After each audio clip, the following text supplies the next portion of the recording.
3 نجوم كانوا في القمة، وفجأة كل شيء انهار.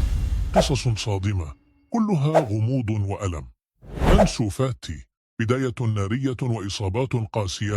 أنسو بدأ مع برشلونة بموهبة نار، سجل هدفه الأول وهو عنده 16 سنة، لكن في 7 نوفمبر 2020 أصيب بقطع في غضروف الركبة.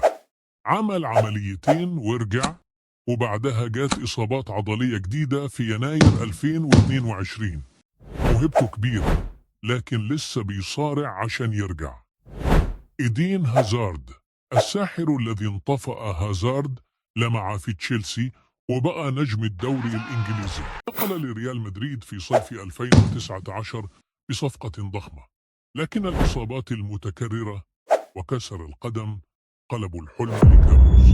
وفي 10 أكتوبر 2023 أعلن اعتزاله وهو عمره 30 سنة، من قمة المجد إلى نهاية حزينة ومبكرة.